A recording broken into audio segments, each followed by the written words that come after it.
आज स्टार्ट करते हैं क्लास 9 का आपका थर्ड चैप्टर है एटम्स एंड मॉलिक्यूल्स के बारे में। ठीक है। पिछली चैप्टर में हम लोग पढ़े थे कि एटम्स एंड मॉलिक्यूल्स का जो फर्स्ट टॉपिक है एटम्स के बारे में पढ़े थे उसमें हम लोग, और इसमें हम लोग पढ़ने वाले हैं मॉलिक्यूल्स के बारे में।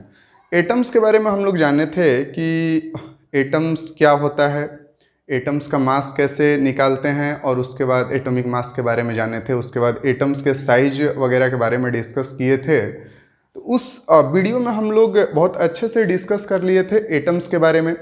इस वीडियो में हम लोग जानेंगे कि आपका मॉलिक्यूल्स क्या होता है। देखिए, हमारे एक इंडियन फिलोसोफर थे, वो बताए थे कि ज़रूरी नहीं है कि कोई भी एटम्स आपके इस एटमॉस्फेयर में फ्रीली एग्जिस्ट करे। फ्रीली एग्जिस्ट का मतलब कि एक सिंगल एटम्स एग्जिस्ट करे, जैसे कि हीलियम है या फिर हाइड्रोजन है या फिर ऑक्सीजन का एक एटम्स इस एटमॉस्फेयर में ऐसे ही एग्जिस्ट कर रहा है। तो उन्होंने बताया कि कंबाइंड रूप में भी एग्जिस्ट कर सकता है। ठीक है, फ्रीली भी एग्जिस्ट कर सकता है। ऐसा कहीं नहीं लिखा है कि कोई भी एटम्स फ्रीली एग्जिस्ट करेगा। तो अगर कंबाइंड रूप में एग्जिस्ट करता है तो उसका कोई ना कोई अलग रूप होगा, है कि उसका कोई ना कोई नाम दिया जाएगा। डिपेंड करता है कि अगर एटम्स ऑक्सीजन के हैं या फिर हाइड्रोजन के हैं, तो ऑक्सीजन और हाइड्रोजन मतलब कि डिफरेंट टाइप ऑफ एटम्स एक साथ कंबाइन हो रहे हैं या फिर सेम टाइप ऑफ एटम्स एक साथ कंबाइन हो रहे हैं। तो जो इनका कॉम्बिनेशन का जो तरीका है, जो प्रोसेस है, उसके आधार पर अगर ये कंबाइंड होते हैं तो उस कंबाइंड एटम्स को हम लोग क्या बोलते हैं, मॉलिक्यूल्स कहते हैं।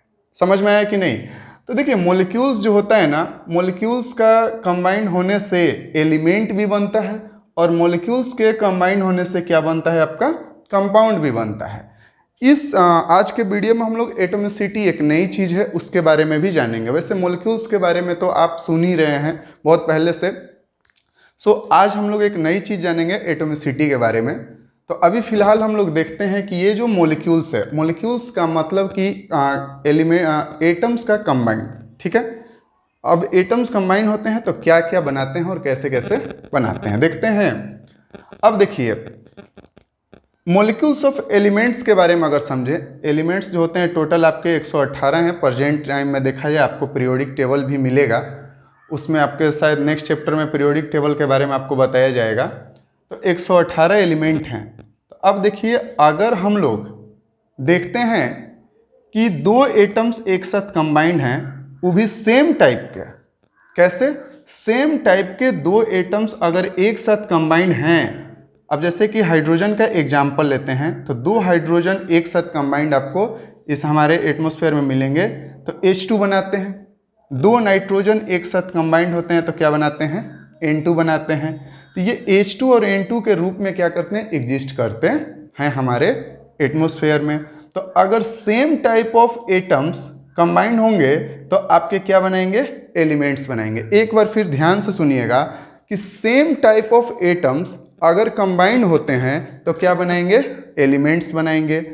और डिफरेंट टाइप ऑफ एटम्स अगर कंबाइंड होते हैं तो आपके क्या बनाएंगे, कंपाउंड बनाएंगे। तो आपको बताया जाता है कि अगर कंपाउंड, सपोज करते हैं यहाँ पर हमने एग्जाम्पल के तौर पे वाटर लिया है।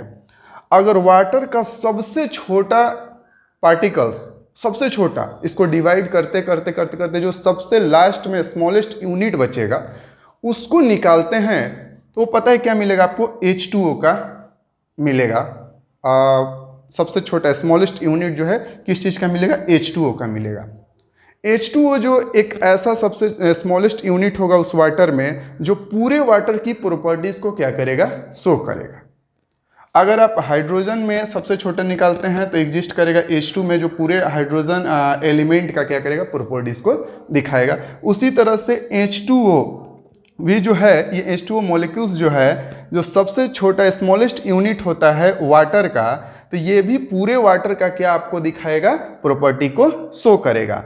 तो यहाँ पर आप देख रहे हैं कि हाइड्रोजन और ऑक्सीजन, दो हाइड्रोजन एक ऑक्सीजन एक साथ मिक्स है। तो इसमें देख रहे हैं कि अलग अलग है, दो हाइड्रोजन है और एक ऑक्सीजन है, ये दोनों अलग अलग एटम्स हैं।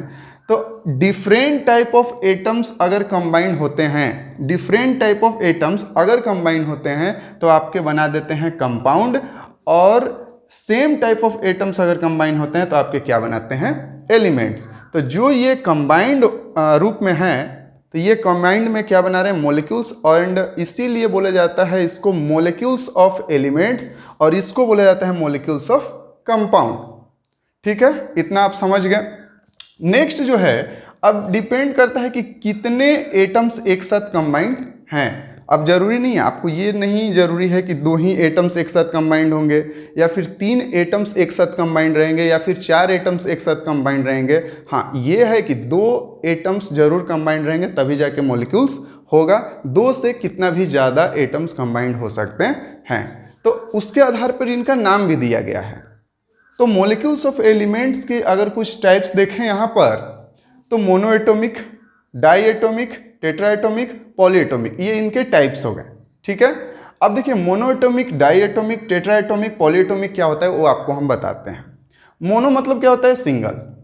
तो अगर सिंगल एटम्स आपके नेचर में एग्जिस्ट करेंगे तो क्या कहलाएंगे, मोनोएटॉमिक। एग्जाम्पल के तौर पे हम क्या ले सकते हैं, तो एग्जाम्पल के तौर पे आप ले सकते हैं जैसे कि हीलियम, हीलियम को आप ले सकते हैं। उसके बाद आप क्या ले सकते हैं, नियोन को। ये देखिए ये क्या है, नोबल गैस है। क्या है ये, नोबल गैस हैं आपके। नोबल गैस आपको बताया जाएगा नेक्स्ट चैप्टर में।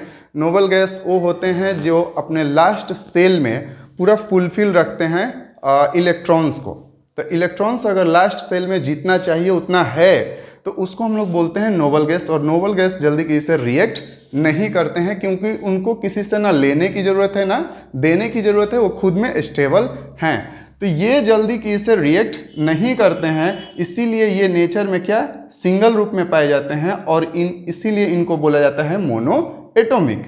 अब देखिए इसके बाद डाईएटॉमिक आता है, जिसमें कि 2 एटम्स एक साथ कंबाइंड रहते हैं। अब 2 एटम एक साथ कंबाइंड वाले एग्जाम्पल में देखिए, तो देखिए यहाँ पर दिया हुआ है आपका हाइड्रोजन, हाइड्रोजन 2 एटम्स एक साथ कंबाइंड है जिनको H2 बोला जा रहा है, और यहाँ पर नाइट्रोजन, नाइट्रोजन देख रहे हैं, इनको N2 बोला जा रहा है। तो 2 एटम्स एक साथ क्या है, कंबाइंड है, इसीलिए इनको बोलते हैं डाईएटॉमिक। अब टेट्राएटॉमिक का अगर एग्जाम्पल लेते हैं हम लोग, नहीं सॉरी, यहाँ पर एक गलती है आपका, इसके बीच में एक होगा आपका ट्राईएटॉमिक, यहाँ पर होगा आपका ट्राईएटॉमिक होगा। ठीक है, अब देखिए ट्राईएटॉमिक का अगर, ट्राई मतलब 3, टेट्रा मतलब 4, और पॉलीएटॉमिक मतलब 4 से ज़्यादा। तो अगर ट्राईएटॉमिक का अगर हम लोग एग्जाम्पल लेते हैं तो इसका एग्जाम्पल में आपका हो जाएगा, ओजोन लेयर के बारे में आपके जानते होंगे। आपका एटमॉस्फेरिक लेयर है ये ओजोन, जिसके बारे में आप सुनते रहते हैं कि ओजोन में छेद हो गया है, वहाँ से यूवी रेज आ रही है, उससे हमको इफेक्ट हो सकता है। तो ओजोन लेयर के बारे में सुने होंगे। तो ये क्या होता है, ये एटमॉस्फेयर में 3 एटम्स जो होते हैं कंबाइंड रहते हैं, 3 एटम्स कंबाइंड रहते हैं। जैसे कि आपको यहाँ पर देखें इसको, तो O और ये 3 एटम्स इस तरह से करके कंबाइंड रहते हैं, जिसको O3 ऐसे करके लिखा जाता है। तो इसको ओजोन बोलते हैं। क्लियर है। उसके बाद टेट्राएटॉमिक में देखें हम लोग, तो टेट्राएटॉमिक में आपके 4 एटम्स रहते हैं। ठीक है, 4 एटम्स एक साथ कंबाइंड रहते हैं। तो एग्जाम्पल के तौर पे अगर इसको देखते हैं तो फॉस्फोरस को हम लोग ले सकते हैं। फॉस्फोरस जो होता है आपका 4 एटम्स कंबाइंड में पाया जाता है। तो इस तरह से ये 4 एटम्स में ऐसे कंबाइंड रहता है। क्लियर है कि नहीं।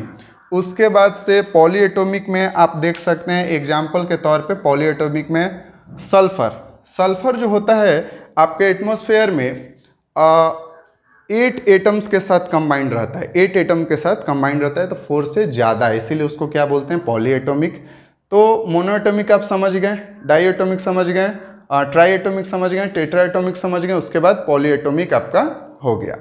अब देखिए इसी के आधार पर थोड़ा सा यहाँ पर देखते हैं, द नंबर ऑफ एटम्स, ध्यान से देखिएगा, the number of atoms in the molecules, the number of atoms in the molecules of an element is called atomicity. अब एटोमिसिटी क्या होता है कि अगर मॉलिक्यूल्स ऑफ एलिमेंट देखा जाए तो एलिमेंट के मॉलिक्यूल्स में कितने एटम्स एक साथ कंबाइंड हैं, तो number of atoms combined in the element, वही क्या कहलाएगा, उसका एटोमिसिटी कहलाएगा। ठीक है, इतना क्लियर है आप लोगों का। सो इसी के साथ आप देखें कि मॉलिक्यूल्स में एलिमेंट्स देखे, कंपाउंड्स देखे, और उसके बाद आप देखें टाइप्स ऑफ एलिमेंट्स मॉलिक्यूल्स का। उसके बाद से आप देखें कि एटोमिसिटी क्या होता है।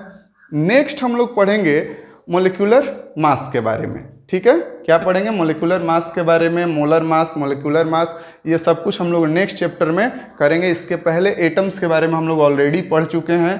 तो ये सब जो है आपका बहुत ज़्यादा इंपॉर्टेंट है, तो इसको ध्यान से पढ़ने की ज़रूरत है। बुक्स वगैरह का भी आप हेल्प जरूर लीजिएगा अगर पढ़िएगा तो। ठीक, ओके।